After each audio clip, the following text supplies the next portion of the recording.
This is Revolving Door Syndrome, and I'm Dr. Nina Sue. If you ask most people, a safe and just community is a key part of social cohesion. People want safety to go about their business, a certainty that there are consequences for bad actions, and opportunities for both success and redemption. But what does that look like? A large topic of discussion is whether we are tough enough on crime. Are we doing enough to prevent crime? And are we doing enough to mete out justice? Rising social disadvantage, gang-related violent crime, and intergenerational incarceration are complex issues that require deeper examination. When recidivism is so high, can we say that prisons are working to keep us safer? Or are we asking prisons to do too many things? On this episode, I kōrero with Vaughan Winiata. Vaughan is a serial businessman, champion for Māori business, and has spent the last several years working towards improving prisoner reintegration and gang member rehabilitation. Vaughan shares with us the reality of prison, the challenges inmates face on returning to society, and why we even have prisons in the first place.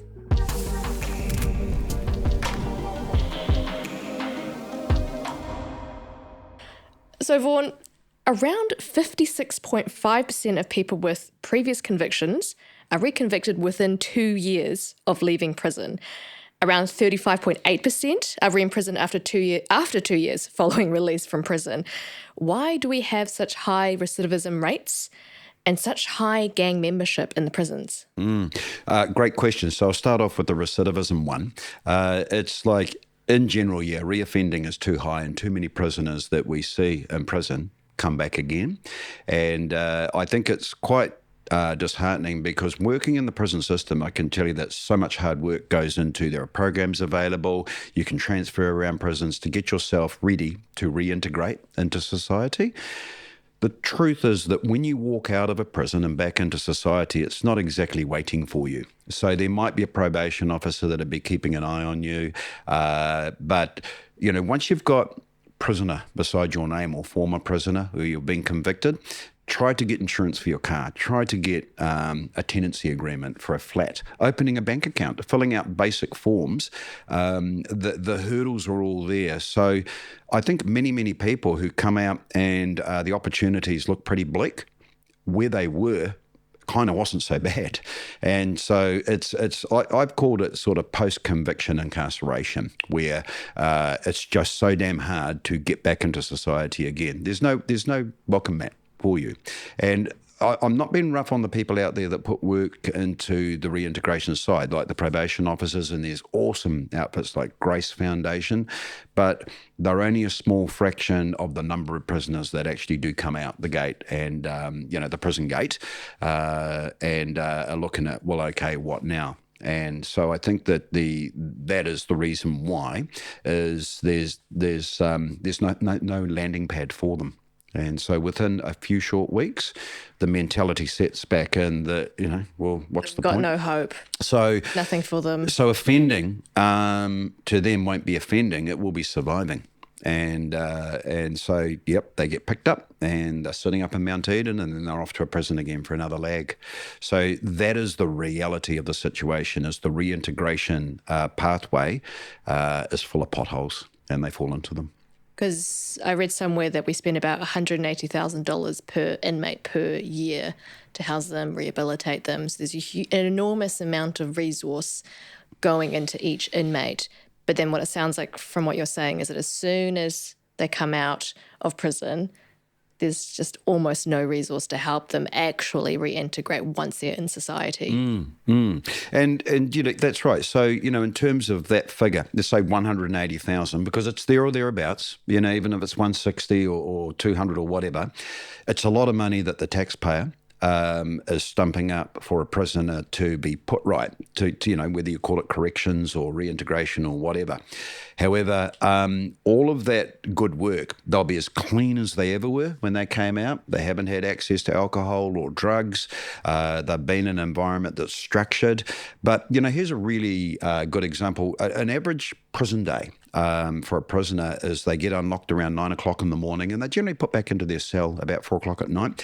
So they're kind of trained to, like, their sleep patterns and their eating patterns are in and around that. Then they walk out and someone says, "Hey, bro, I've got a job for you. I need you at the site at 6 o'clock tomorrow morning," and they're working 3 to 4 or 5 in the afternoon. They're exhausted by 2 in the afternoon because they've just spent the last couple of years with a pattern. So we need to prepare prisoners that when they come back into society, this is actually the schedule you're likely to be confronted with, which is completely different to what they've been used to. So that's one little mismatch. It's not a fault. It's just that, to house prisoners, you have to have a system around like what we've got at the moment. So you've started this program called Hoki Mai. Could you tell me what is it and why did you start it? Yeah, well, first things first, I didn't start the program. It was the brainchild of a prisoner who is doing a life sentence in prison, former president of a major gang in New Zealand. And he happens to be in a wing, prison wing where I work, which is a Māori focus unit. And he came up with the idea. So he put the proposal to me, and I did nothing more than take it to the management of the prison. What were you doing in the prison at the time? Yeah, so probably just to back up a little bit, I wanted to work with prisoners. So I decided to go through the training exactly, so like a prison guard, so reintegration officers is what we call them at the prison that I work at. And we are responsible for looking after prisoners, getting them to and from their programs. I went in on the basis that I am Māori, and I knew that the prison was full of Māori. And so with the mindset of what the heck is going on, I need to understand what is going on. The only way I knew that I could understand that was to get on the floor with the prisoners. So that's kind of how I got to be face-to-face with the former president of a gang. And when he put it to me, which essentially around Hoki Mai, which means return, his idea was not anti-gang. It was, if you've come to that point in your life where you want to walk your own path, it's like, it's time to leave the gang. How do I do that? And, there's often that saying in and around the gang community that it's blood in, you earn your patch, therefore leaving will probably be blood out. If you want to go, you just don't go, "Hey guys, it's been a good ride. I'm going to get off the bus at the next stop." So what does an exit look like for a gang member? And I can assure you that many gang members that are in prisons are thinking about, "Oh my God, I'm in here. How do I get out? But I'm not going to tell anybody because that will put me at risk, safety-wise." And like safety-wise while you're in the prison or Oh, absolutely. Afterwards? If other gang members knew that you were thinking of leaving, you lose that protection. That would be very unwise to share that amongst other gang members, and that would that would be a violent end for you. So that's something that we don't want to see in the prisons. So therefore, for me, in terms of gang members that want to leave, what Hoki Mai is gang members in the prison. Every gang member knows it exists, and that it's a group of men that have decided to leave the gang. So we're able to put them in what you would call a safe space in the prison, a prison wing where they are not at risk in terms of other gang members. So to join Hoki Mai, you are a former gang member. You're someone that said, "I'm happy to lay down my patch. I want to join the group because I want to be a better man." So the essence of Hoki Mai is, even though it's highly represented by Māori, the men in it are not under any pressure to be on a cultural journey or even a faith-based journey. It is purely about what is the essence of a good man. And so the focus is on connecting with themselves, because they may have family out there. Many of them probably don't know who their family are, but at the end of the day, they're going to have to walk their own walk. And so, connecting with themselves. The risk of the cultural journey, you can hide behind it. The risk of the faith-based journey is that that when you walk out, it's like, who am I? And so that connection. So we won't. We're not anti that. and anyone can do what they want in their own time. But Hoki Mai is about you and the individual. Tell me a little bit more about what you said about the risk, about the cultural journey. Yeah, well, I work in a cultural focus unit. Love the unit, and when I went there, I was so privileged to be given the opportunity to run that unit. And I think that what I realised was that the cultural journey is fantastic. So the cultural journey around you've got time to, depending on what level or strength your Māori leg is, of your reo lessons or learning karakia or how to fight kōrero.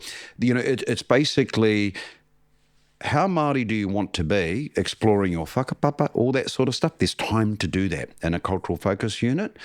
But, here's the kicker. What happened for me was about 6 months in, it's like, but these men are going to leave prison one day. Their cultural journey will not butter their bread. It will not put any food on the table for them or anyone that they're wanting to support. So that doesn't make it worthless, but it's really important that in and around areas like numeracy, literacy, and how they are in terms of reintegrating with society. So I talked before about, signing a tenancy agreement or whatever. A lot of men, if you put a form in front of them, they probably couldn't fill it out. They've never had to write anything before.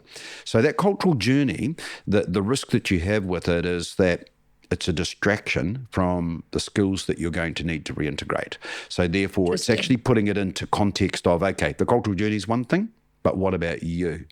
And the other thing that I'd just like to finish off on the cultural journey, there is also the risk that the behaviours that got you in prison, if you truly haven't faced up to those, you shouldn't be going on a cultural journey until you have, because you can use your cultural journey to paper over the cracks that actually fundamentally behind that cultural journey, we've still got a flawed individual. It's literally like if we're in Japan, opening the kimono, or if we're in New Zealand, the korowai or whatever, bear all. You've got to do that. And that's what I look at, is I look at the behaviour of the man, and then you go, wow, we want you in the cultural focus unit because you're ready for your cultural journey and you're perfect for Hoki Mai. Yeah, so the cultural focus unit has 60 men in it, and 14 of them are former gang members that are on the Hoki Mai journey that hopefully when they leave the prison one day, they will not be returning to a gang. Right, so within the cultural focus unit is Hoki Mai. We have embedded Hoki Mai. Not everybody's part of it. Not everybody's a part of it, because not everybody in the cultural focus unit is a gang member. They might be, I was going to use the word affiliated. Everybody knows a gang member if you're in prison. And actually, just to put that into context for the viewers, we've got a little over 55% of the prison population being Māori. If you look at the gang community that's in prison and out, 77% is Māori. So the gang problem is a Māori problem. The prison problem is, we're keeping the prison business alive. And so we'd like to see, I'd love to see a prison go broke because there weren't enough Māori to fill it. But that at the moment, that's what we're looking at is, and that's all joking aside, we're looking at decades to get that right. So if Hoki Mai is not a cultural journey, not a religious journey. Not at all. What is it then? What is the framework? So it's a personal journey of an individual that said, right, I want to walk away from my gang, and you're going to go through a 14-step program of connecting with yourself, healing yourself before you are ready to And don't get me wrong, you will still be participating in cultural activities. You'll still be in amongst Māori in a cultural focus unit. You don't have to be Māori to be part of You don't have to be Māori. Māori. And so about 70% of the 60 men in the cultural focus unit are Māori. But we've got one from Egypt, another one from the Congo. And Pākehā, of course. And so we welcome anyone through the door that basically says, I'm keen, I'm in, I want to jump into the waka. We're all on for that, and that's what a good treaty partner should do. And so the gang leader that you mentioned who actually created this idea, what were his ideas of how to return? Well, I Tell me about the 14-step program. How he arrived at that point where Hoki Mai, I'm sure that over a period of time he was probably manifesting that I'm in prison, I'm in prison for life, and look at where my gang journey has taken me. And, it probably was a gang journey that he ended up through the environment that he was in at the time. So his life story, which I'm fairly aware of, has got him to a point in life where he goes, how do you walk away and how do others walk away? And so when he came to me with the return, the first question that we asked ourselves, and he was onto it, was return to where? There is no home for you out there. There's no one waiting for you. So if we let you out today, where are you returning to? And it was the return to you and your behaviours in terms of being upright. So he'd already thought through the basic values of what it would require. What are they? Yeah, so he started off with no one gets to be in the cultural focus unit with any display of gang behaviour. And what you've got to appreciate that someone that's been in gang community all their life, pulling a gang sign or using gang language to talk to each other is your language. It is default. And there's nothing like the loyalty of a gang member. So sort of unraveling that is like trying to unscramble the eggs in an omelette, but it has to be done. The second part of it was respectfulness towards others. So generally you'll find in a prison, the gang members, and actually out in the public as well, have people fear them. They're scared that it might be associated with violence or there is some risk for you. The other part of it is the relationship with the staff. So it's like, okay, we might be in a cultural focus unit, but you are in prison. So therefore, if you're going to make the most of the time that you're in prison, you need to develop a relationship with staff, because when you're in the public, you're going to need to develop a relationship with your boss or your case manager or your probation officer or whatever. And it's learning to let them in, let them help, and trust them. And trust is a word that, is very rare in a prison, let alone in public. So it really focuses on their behaviour. And then the final one that we really focus on is humility and humble heart. Because from a gang member's perspective, you spent most of your life wearing a mask. And I'm not talking about the physical, whether your face is fully tattooed or it's a patch on your back. There is a persona that you have to take to protect yourself. So you become the character that might even be your gang name. And to connect with yourself, you have to drop that mask. So most gang members or even prisoners, from the moment that their cell is unlocked and they're going to be in a day room with 60 other prisoners, when they walk into that cell, that mask goes on, because that's their that's their shield that protects them until they're locked back up at night. When they go back in at night, that mask will drop, they'll sleep, and then next minute they'll hear that door locking in again and they have to be back out in the day room for the day. Because they can't hide in their cell or anything. Their cells are mainly locked during the day. So they are in the day room, they're exposed and at risk in there. It's because all sorts of stuff goes on in a prison. So coming back to those, the creation of the program, the Hoki Mai program, and the values, those are absolutely enforced. And so we, if there's any signs that someone's not ready to join Hoki Mai, they will be stood down until they are.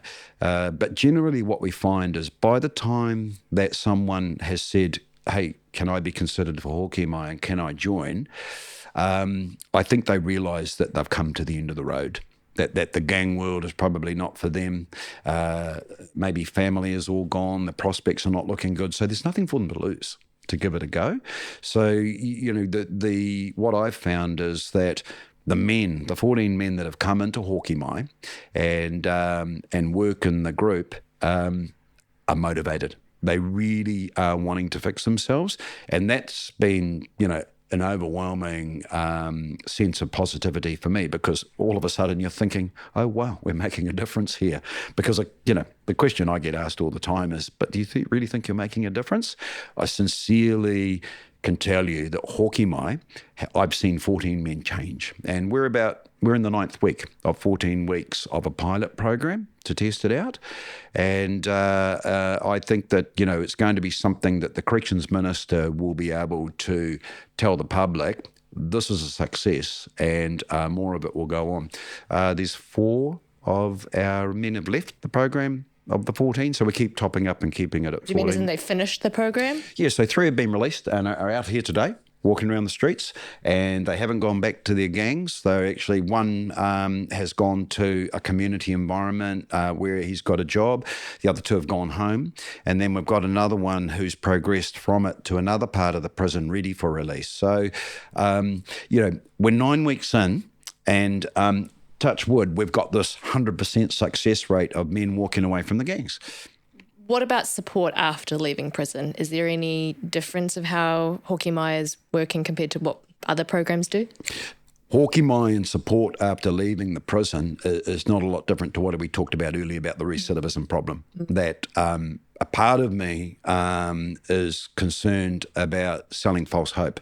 So we're building up the prisoner in prison, doing an incredible amount of good work, and the prison's incredibly supportive about getting them ready. Walk out the door, and they probably realise they had it really good, in the program, because the support and the daily environment for them was keeping them on track.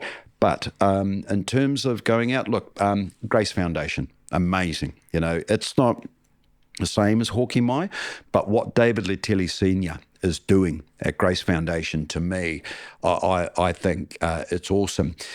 None of these things and I'm sure if David was sitting here, he would tell you, you still have your drama that you have in prison. You're going to have a prisoner get caught with meth. You're going to have someone involved in some stink, because that is the nature of what you're working with. So you have these relapses, but in the main, the objective is to give something for men to go to and be a part of that's going to keep them on the right track. So in short, I do have concerns about when the men are released, what the opportunities are for them when they leave the prison and they've had this fantastic Hoki Mai experience. Because it does sound like in prison there are a lot of support services within the prison. There's a lot of structure and discipline, you could say. And then once, even if people have the amount of transformational change they have with these programs, if we don't do enough once they're out of prison, then we're kind of creating a recipe for them to return to previous behaviours if we don't keep encouraging the good behaviour. Yeah, and so... Or giving the opportunities, really, because that's what it is as well. It's the branding people with the label for life and stopping them from having all of these better opportunities. And I think the things that's quite interesting, you mentioned about people not having bank accounts. If people have been in prison for a couple of years, that's plenty of time for us to make sure that every inmate has a bank account before they leave prison. Yeah, that's right. And, it's like you'll get these unicorn prisoners in prison. And so I guess that the prisoner that created or came up with the idea, the concept of Hoki Mai, he's a unicorn. He probably took a while to become a unicorn because he's been in prison for a long time. But the Paul Woods, who come out and they are motivated not to come back to prison, and actually when they get out, to help others stay out of prison. And so the simple stuff around, surviving when you leave prison, once you've been in prison, you're not going to be able to hide that, right? That's definitely going to be on your record. So it does kind of create a lot of, whether it's a glass ceiling or whatever, it does restrict you. So I think these are the things that, in terms of the correction system, a lot of good correcting does go on, or reintegration preparation does go on, if the prisoner is motivated. So, in a prison, they're not all equal. You have different types of prisoners, but, a good proportion of them are in there, can't wait to get out. But when they get out, there is that sort of component of it's a whole different kettle of fish. You're now in a different field. So I want to take this conversation to a slightly different direction, but still around corrections and prisons. What do you think is the purpose of prisons? Well, yeah, if for you and me, it's to keep the community safe. But if we look at the offender and the offended, so the hurt and the hurter, we've got to have a system that is able to deal with that, and so therefore, if someone's going to run around and commit a crime and they finally get wrapped up by the police, what do we do with them? So in terms of the purpose of a prison, the objective's not to lock anyone up forever, apart from that percentage of the prisoner that, yes, you lock the gate, you throw away the key. And there are prisoners like that. So let's say in the main, we do want to put people back into society. So the purpose of a prison is, where do you take them while you get them right? And I see that in the prison system. I see that, yep, because whether it's violence or it's drugs or whatever, whatever the reason is that you're in there is going to determine what sort of programs you're going to do to fix yourself to get out. But, if it was just a case of it's Alcatraz, let's just put them on an island and forget about them, and it's surrounded by sharks or whatever. None of our prisons are that. All of our prisons do have a genuine intent that we want to measure our success by people walking out the door and we don't see you again. And, I really love walking prisoners up to the receiving office in the prison for the last day. And so often they're released on a Tuesday or a Wednesday, and I'll take them up. Right, and it's like a 400-metre walk up to the receiving office. And I'll jokingly say to them, don't take this personally, bro, but I never want to see your ass again. And what I mean by that is, you're going in that direction now. You're not coming back.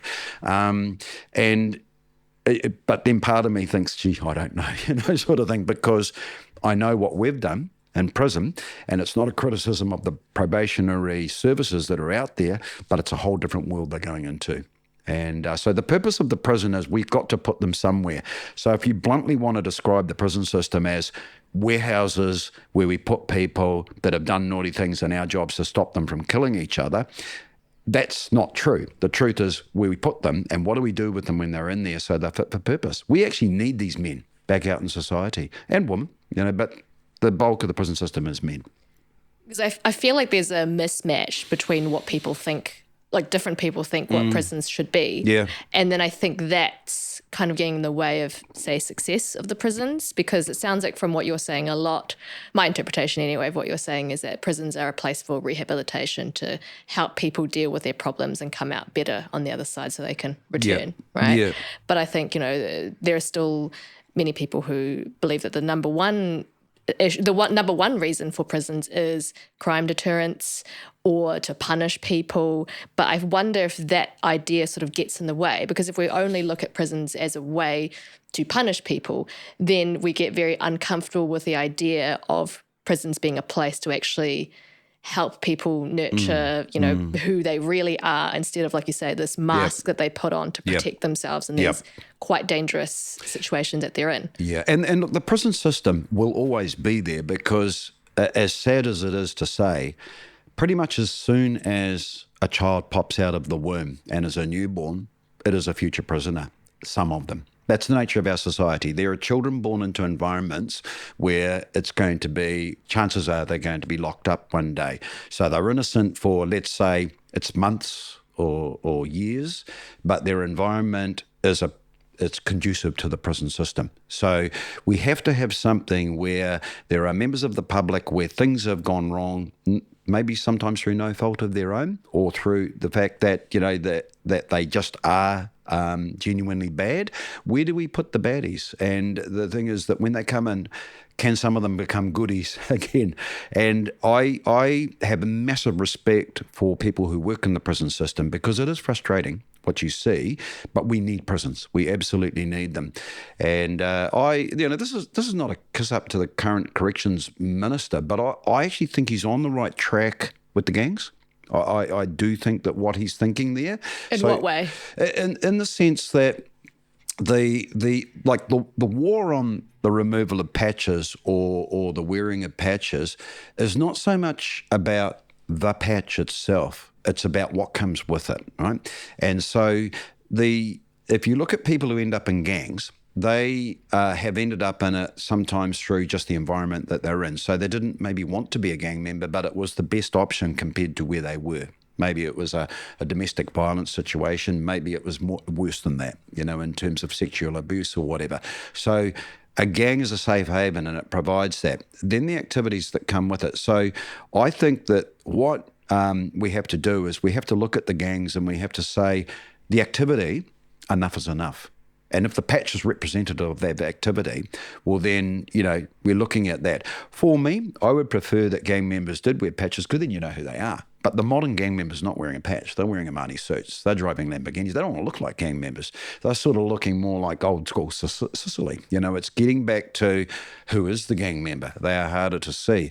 So in some ways, the removal of the patch thing, I think, will die its own natural death. I don't think kids in 10 years from now will be begging to have a patch on their back. I think that if we go back to the original motorcycle gangs and how the whole gang thing has evolved over the years, the patch was very much a part of that.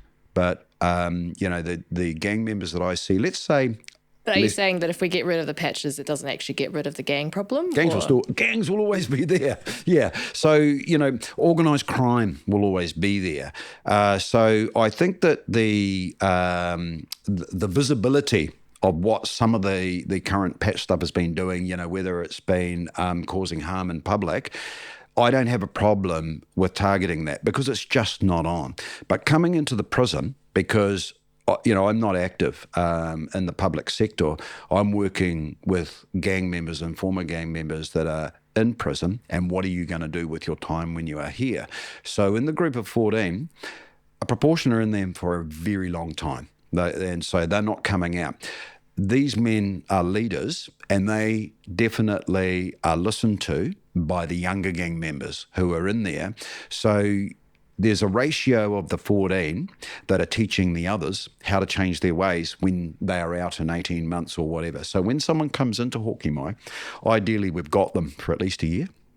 So we can, run through that 14-week program at least 2 to 3 times so that the habit forming is there. But, yeah, there are the men that are there that I'm so grateful to have who are serving a life sentence. They are like the library, the content. Their stories are true and are lived. So when you have a young 22, 23-year-old, we've got one of the boys in there, he's 19, and, gang members that young, and when they listen to these stories, they know that they're true. So, they're not being preached to by when they get out, whether it's a psychologist or whatever. No disrespect to that. But, they want to see the real deal and listen to the real deal. And learn about the real story, the real consequences. And so regrets, perhaps. We don't need to share the stories on here, and I can't, because that's how the Privacy Act works. But the truth is that some of these stories, you go, man, you can't make this stuff up. It's absolutely the once were warriors environment, but most men don't want that. They want a better life. They want to be able to feed, to protect, and provide a better life. But when you get caught up in an environment, you are going around in circles a bit, and that's what the beauty of these leaders are in there. It's the circuit breaker. Do you guys talk about masculinity? Like what it means to be like a good man? Because I feel like, we have all these ideas of what a not good man is. Do you guys talk about what a good man is? I think that's a really good question, because when you say the word masculinity and you sort of visualise what does masculinity mean to you, what does a good man do? We probably talk about more the respectfulness of the wahine, the woman, the sacredness of the womb and the deliverer of the children, if you have some. So in terms of not so much what does a good man look like, but what does he do?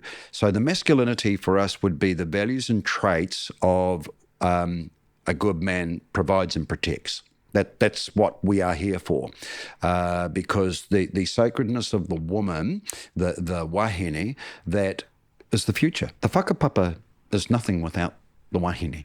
So the good man really understands that, and there's default. And clearly Māori don't have a track record that's, we can be too proud of around that when we look at the gangs, the way that women have been treated. There's a lot of stuff there that you go, really?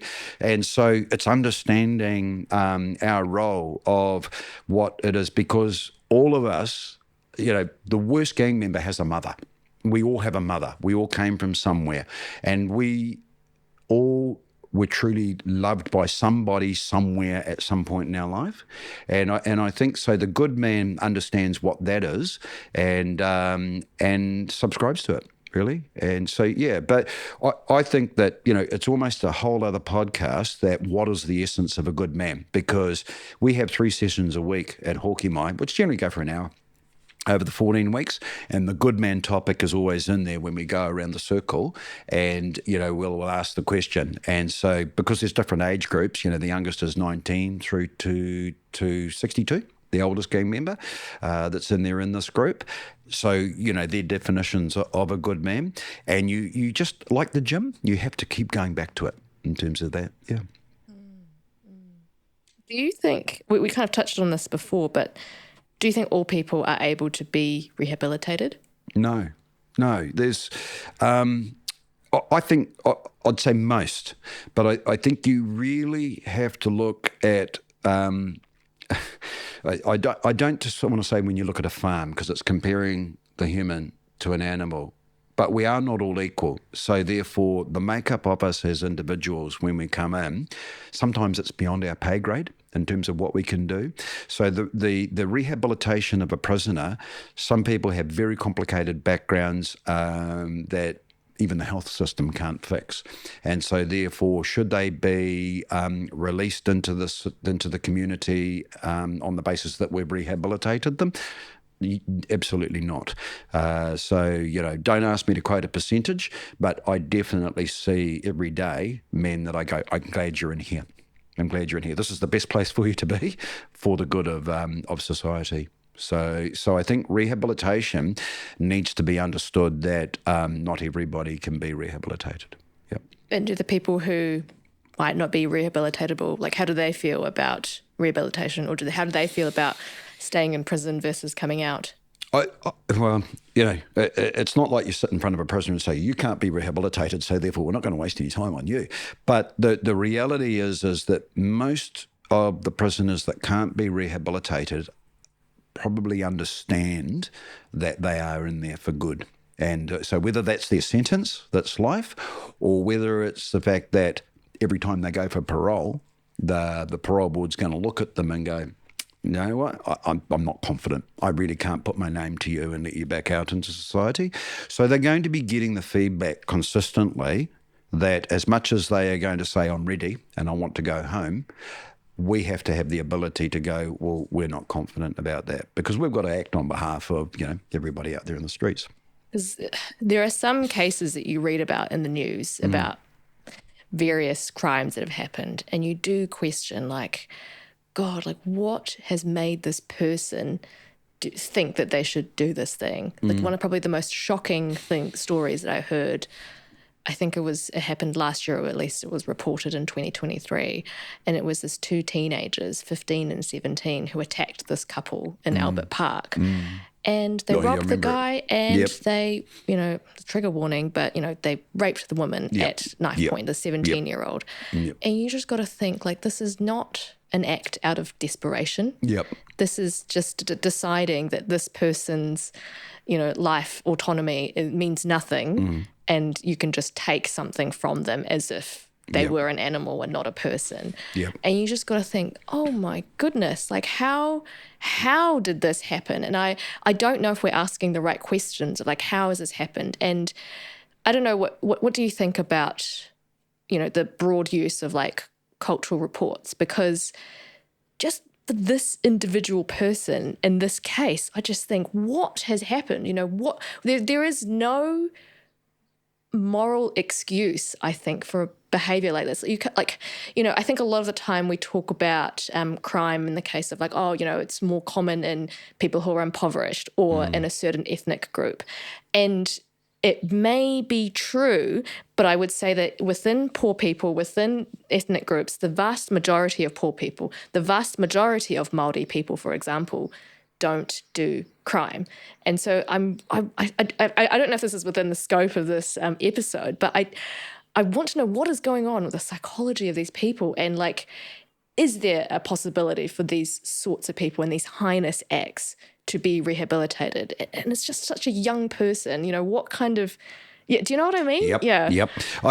So for me, and in terms of where New Zealand is at today, to me, there's nowhere else in the world I want to be other than New Zealand. But sometimes when I drive to the prison, and I drive home. I actually ride my motorcycle, but you look around at your environment when you're going, and I think this is the pathway in and out. So therefore, when people come out, and if we look at that Albert Park case, which was just horrendous, and of the 1,000 or so men that are in the prison, there's some cases in there that you can't believe, what's actually happened. So what was going on with this individual? I think there's two things. In the 12 months that I've been inside the prison system, my view on alcohol has changed. So therefore, you turn off at Te Irarangi Drive, off State Highway 1, you head out to the 3 prisons that are in South Auckland at Whitty. You'd probably count 24 alcohol outlets on the way along, because that's South Auckland, right? And that's where people apparently don't think about how they're going to spend their money, but cheap alcohol is good. And so, a can of Cody's, which is a court case, and a slab of those while you're down the park. And so I'm actually trying to come back to the Albert Park case as an example of how can somebody do something so heinous. Drugs and alcohol are literally in every single the back file of the prisoner that's in there and the environment that they're in. And so I think that poisoned minds and poisoned people, and it's not even a colonisation thing, but if you think of pre-alcohol, pre-drugs, what was the crime like? But people still did bad things and people still got murdered, but they were for entirely different reasons. So I've got a dim view on what you have access to as, someone that's out there. And so and if I reverse it the other way around, I said drive into the prison. You release a prisoner and he's going to make his way to where he needs to go into the city. Let's say he's going to catch the train in or an Uber. Once again, the temptation for it to all go wrong and for him to come back is along the way. So I think society is not set up at all for people to come out. Now, the young kids, they may not have been in before, and so, they'll end up in the youth prisons. So how did they get to that point? But I bet they were in an environment like that. The environments that we've got in New Zealand, and I see it in South Auckland a lot, where you'll go into some of the neighbourhoods, and it's heartbreaking because you go, what are the chances to break that cycle? And so what I said before about prisoners are prisoners when they're born, there are some that are like that. The chances for them of getting out of the environment that they're born in is low. And so we've got a societal issue of we've got to stop breeding prisoners. And so, the massive respect I've got for people who work in the prisons is that they are kind of at the bottom of the cliff, right? So we receive the prisoner, they've been arrested for being bad, they go through the justice system, they get a lag, whether it's a few years or whatever, and then they're handed to us to look after them and do something with them. And we do our best, but they go straight back out to that environment that was the problem in the beginning. So, you and I will probably think things through when we do it, like most. We'll still make mistakes or whatever, but what I see is people who just make one bad decision after another because that's the world they've been in. And that's what a life of crime is like, where the risks are not weighed up at all. I really want to talk to Pillars, because I think Pillars is another community organisation that does a lot of good work, because I think they go into families where at least one parent is incarcerated, because I think there's a recognition that if you are a child of somebody who's been incarcerated, the risks of you entering the justice system and being incarcerated yourself is something like 4 to 9 times. 9 times, yeah. 9 times the average, 9 times, average person. Yep. And if we want to talk about social investment, this is where we need to socially invest so that those kids do not end up in this revolving door of crime. Yep. And so, in terms of validating, the 9 times, you go into a prison and you will find fathers and sons and grandsons in prison, and it's like, So there's no doubt about from the Pillars perspective. So in terms of the good work that's done in the community for people trying to break the circuit of people that are leaving prison and going back, or they are set up to go there because of the environment that they're in. And so I think that the job to fix that, I don't hold a lot of hope that it's going to be fixed in our lifetime. I think it's become quite a big problem quite quickly because before we started recording, you mentioned that you had changed your opinion on prisons from when you first gone in there. Yeah. Could you tell us a little bit about why you went into the prison system, firstly? And also something else that I've been thinking about a lot. You talked about, are we going to fix this in our lifetime? Yeah. And, there's this popular belief around, why do we even have prisons? Let's get rid of them on one side. And then contrasting that, we've obviously got, like you mentioned, our government who's saying we're not tough enough on crime. Yeah. So there's two different beliefs, that we're let's get rid of prisons, let's build more prisons. Yeah. And I kind of want to understand, like, where were you before and where are you now? Yeah. So how did I end up in the prison system? A few years back, I had the opportunity to do a job for a client, a business I was in. I should mention, not in the prison system. You were never incarcerated yourself. No, Okay. So I've never been a prisoner, but I work in the prison system. I'm really happy to be there. Have a Mangaro prison in the Hawke's Bay. I was helping a business that was working with young men ready to come out there. And there I got my first sort of what you would say optic of, wow, a lot of Māori here. So I was like any other member of the public that didn't really understand the numbers and stats of how many Māori were in prison. So I was starting to sort of think of this through completely the Māori optic of, wow, we've got this problem. And it becomes a chip on your shoulder. You feel angry about it. Then Waikeria riots happened. The fires there, and I studied that closely in terms of why that happened, and then really got a handle for how many Māori were in the prison system and how bad it really was. And I just started, that planted the seed of, I've got to go in there and help. I've got to do something. So one thing led to another, and I purposely chose to work in a private system prison in the end. So the prison I work at is New Zealand's only private prison.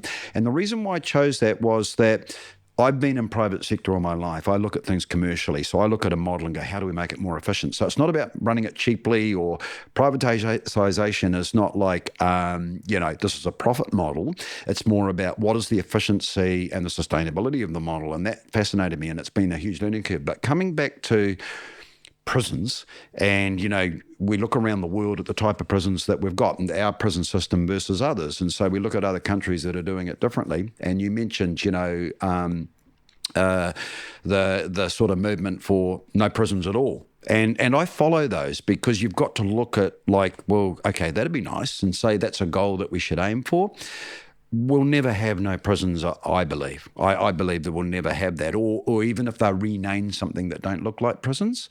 But our economy and our prison system, I think it's about right. So the 18 prisons that we've got, so just, you said I've changed my view. I think I probably should answer that. So I went into the prison system of, it's so wrong, there are so many Māori in here, and we've got to do something about it. And very, very quickly, so I was like, woohoo, I'm going to be working in a cultural focus unit. That's fantastic, and I'm happy, and I love it. I go there every day, and it's awesome to be surrounded by Māori and working with them. But it's not about that. It's about how do people end up in there to begin with. So what I've realised now is that whilst I will always be passionate about the cultural focus unit, it's more about the good man that we talked about. Men getting arrested is a problem that we've got in terms of what were their behaviours and how that got, Māori or not. And that's why we've always kept the door open for non-Māori to come into the cultural focus unit, because we've all got the same problem. We're not in there by accident. We've dropped the ball, lost our mana when our ancestors had plenty, and we've got here and got to this point. So we've got to restore that mana. I think the prison system as it is still the right model. I would prefer to see more privatisation of the prisons based on what I've seen. Yep, but why is that? Because I don't have a lot of experience in the other prisons, so therefore I can't use it as context versus others.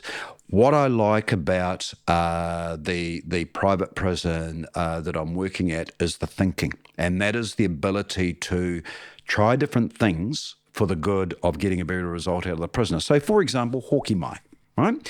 If I was embedded in the bureaucracy of the 18 prisons, I'd need to go through a pathway of all the way to Wellington to get approval, and 6 months later, that would have turned into something else because we would have got a psychologist on board and da. So the private prison has a contract, so their boss is corrections, right? And it's a contract to deliver outcomes. So therefore you get in there, you read the contract, which I did, and I go, Hōkima is going to help deliver the outcomes of what we're supposed to do. And those are Māori outcomes. And so that's why the management went, well, this isn't, outside of the contract. So therefore, to me, prisons should have contracts. So if we said, okay, privatization means the 18 prisons, this is what we need out of you. You're that type of prison. That's what we need out of you. This is the correction system. So, the CEO of corrections might be watching this and going, we're doing that. But I'm seeing it in action in this prison.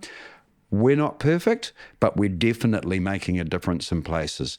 So I'm comfortable with the current prison system where it is. I'm not comfortable with that when we release them, what happens to them. So we're just looking at, okay, that pathway of getting them back to that place where they won't reoffend again is the issue. But so what do you think about the idea of abolishing prisons?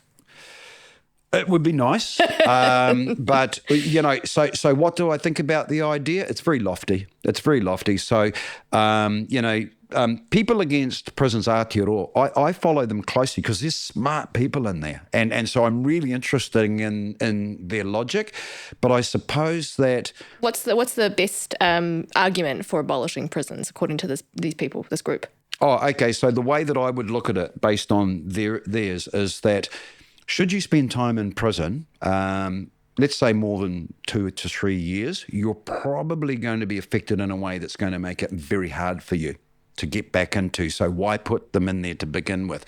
As in this idea of becoming institutionalised. Yeah. The incarceration, in this way I've often referred to the New Zealand prison system as New Zealand's largest mental health ward, because to survive in prison, you're going to have to change your ways. And are they ways that you can leave behind when you walk out the gate and go back into society? So I won't call it damage, but it definitely has an impact on you. There are men who have been in prison for so long, they would not cope if you let them out there. They would not want to, and so they would want to come back. But coming back to abolishing prisons, if we look around the world, there's also other concepts of prisons. And so, whether it's the Canadians, Norway, you can get onto YouTube and you see these prisons and they're better than the homes we live in, right? It's like amazing. But we don't have the North Sea oil to fund our corrections program, right? We're just selling cheese and butter to China and trying to pay for a prison system. So we really have to be realistic. Because what I do think is quite interesting about how Scandinavian countries do it is that they have this idea of like early reintegration before you've actually finished your time. A lot, if you have a certain type of, sentence, and before you finished up your sentence, you might just spend your weekends in the prison, or, you get to go out in the daytime to work in whatever field that you're working in during the day, and then you come back to prison in the evening. There's a lot more focus on pre-integration, I guess you could say. And in those cases, you often have a much better connection with your whānau as well before you finish your time up. Yeah, but I'd have to put that into context, because a lot of people go, oh, hey, have you heard about the prisons in Norway and stuff like that? And it's a little bit of an oversell, because the prisons they have up there, whether it be on an island or it's a farm or whatever, that are amazing, they still have maxi prisons where they put the baddies. So we've got Pāremoremo up in Albany. They still have prisons like that, but it would be that.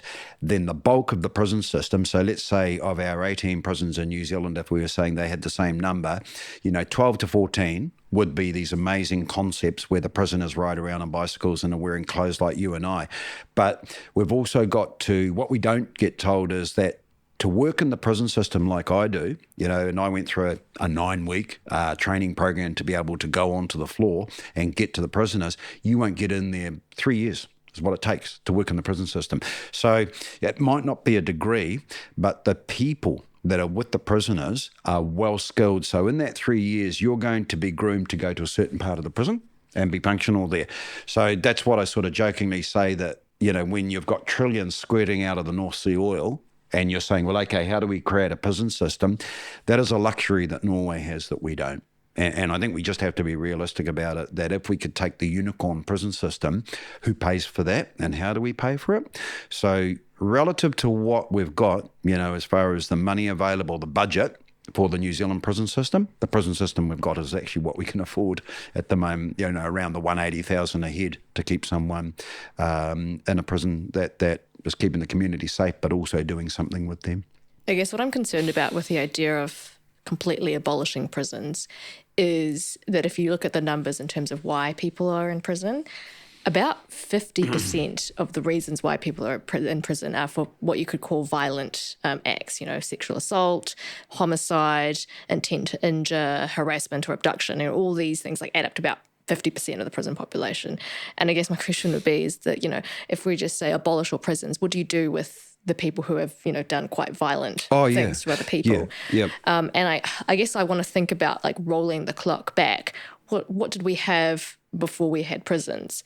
So I was looking at the history, and it sounds like sort of around 17th, 18th century is when we started using prisons as a form of punishment.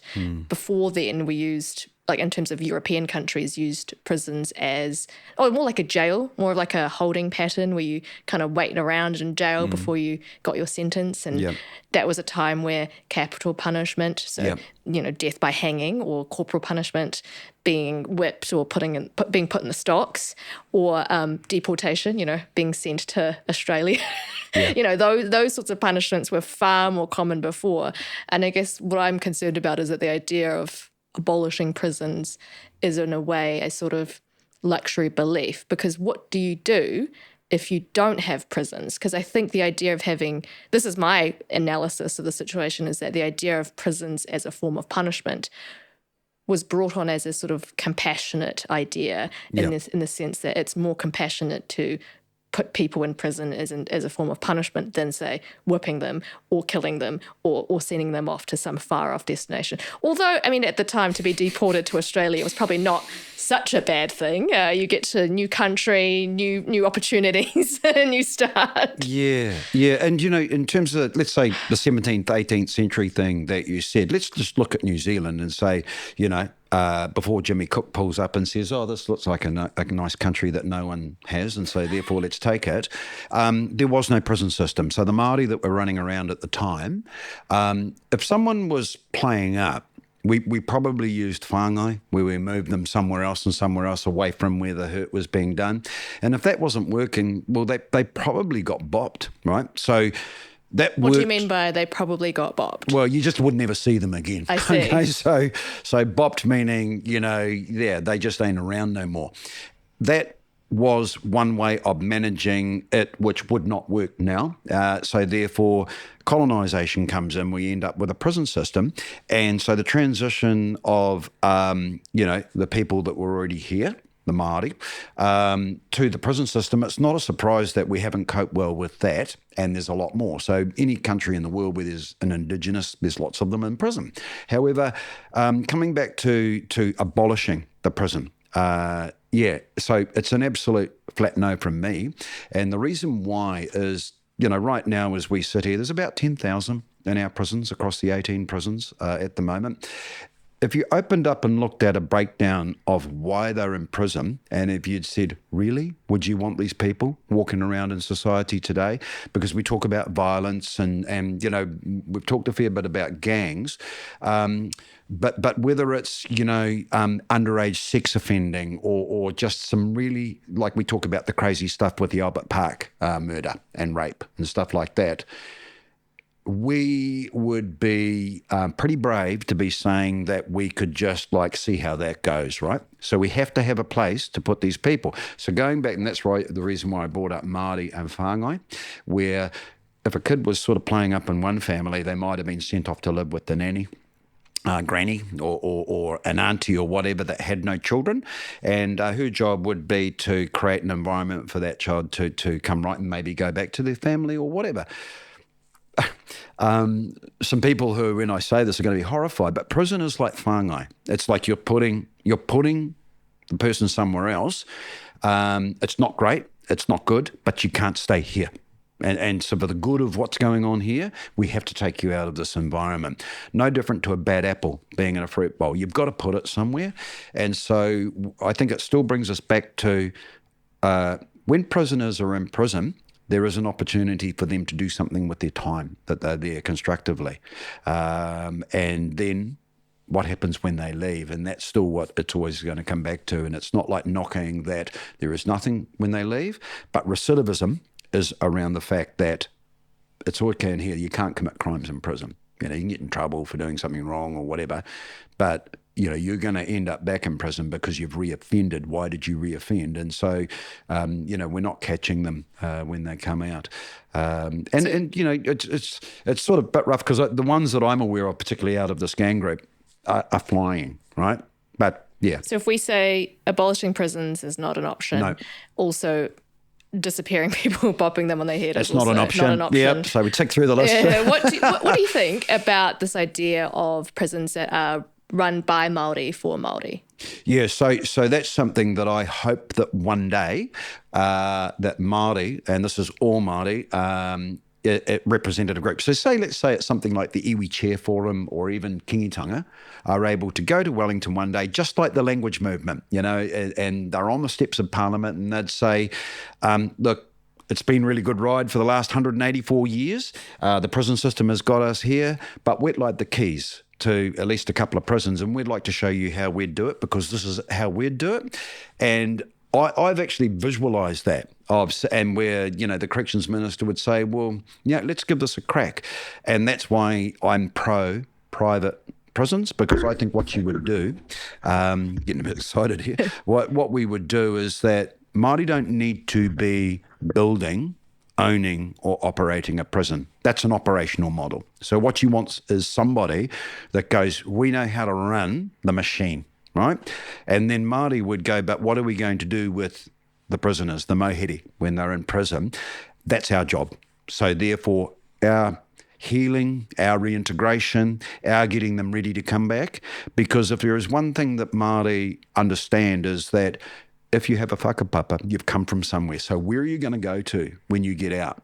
And so the concept of, you weren't born in, around or on a marae. However, we're going to find a place for you to go to. And I think that's something that the challenge that should be put to Māori. And look, I think it's actually been discussed a lot. So the, crime prevention for Māori is a topic that's not new. And I think that what also isn't new is governments that are ready to entertain the kōrero. It's kind of like we've got a 3-year term and we're going to do this. But to be fair, I'll give a nod to the National Party under John Key had a coalition partner, right? And that was Te Pāti Māori. And Te Pāti Māori had some incredibly amazing leaders there at the time. So that was the government that awarded the private prison to Serco, who's down in South Auckland. And in that contract, the Māori outcomes were embedded in there. So in some ways, they were heading in the direction of, you don't own the prison, but we want you to do this for Māori. And South Auckland was perfect because Pacifica, huge down there, and a lot of Māori as well, if you look out towards Port Waikato and that. So it was a great environment to do it. We could pick it apart and critique it, but I think that that was moving in that direction. So I think the kōrero that would be is, okay, who's going to run, the infrastructure? Because we don't want to get dragged down into that. Māori might be providing the land. We've certainly got plenty of iwi-owned land that would do that, but and they might even get the contracts to build it. But when it comes to the day-to-day operational, because that's just, you would get it with the health system. For a hospital to function from day to day, there's so many moving parts. That's you just want the best people to do the job and get the job done. done. You run the thing for us. We just want an environment to do our job. Give us the stage. Give us the platform. And that's where I see it, the hybrid model. And I actually think that the corrections minister at the time, if he was sitting here and you were interviewing him, I think he could have that discussion with you. And he's definitely going to say not today, But I definitely think he would say, well, it's something that could be moved towards. Yeah. Thank you so much for coming on the podcast. We've got enough time for one last question. So, Vaughan, what is your guilty pleasure? The thing that you like to do that you're not so proud that you like to do? So if you were able to lift the lid on me, you'd probably be shocked that it's probably one of the most boring things that you would ever see. Really? Yeah. So my pleasures are simple. Nothing makes me happier than waking up very early, and I'm tend to be awake, around 4 a.m. So That's I'm dying crazy. to get into the earliest opening cafe. So where I live, that's around 6:30. That first coffee on the table and the whiff off the crema is like something that it makes me happy. So a good sleep followed by a great coffee, and then the day ahead, I can do anything. So I'm geared for it. So the guilty pleasure is that if you take that out, you've got a different beast sort of thing. And it's, So How many coffees do you have a day, do you think? Yeah, I tend to knock it off about 11 a.m. and around 8's my lucky number. Wow. So I often, people, I must have become immune to it over the years, but I love coffee. And so working in the prison system, which I might be in there for 3 days at a time and then come out for 3 days, it's like being off the wagon. You sort of come out. And so this morning I had a coffee at 6:30 a.m. in my local cafe, and I just worked 3 days in the prisons. And I just was so happy. So my guilty pleasure is caffeine. It is absolutely it. So sorry to be It's a very addictive drug, yeah. Yeah. So that's it. Hey, but all I want to finish off with is, thank you so much. I should have said it at the beginning. I'm sort of been a bit in awe in terms of the guests that you've had through. Some heavy hitters, whether it be intellectually or just in terms of their mana, has been amazing. So to be able to sit here where greatness is sat, thank you. Oh, thank and you you're contributing to it very much. No, I really, really, really enjoyed it. Thanks, Nina. Thank you so much, Vaughan. All good. Thank you. Cool.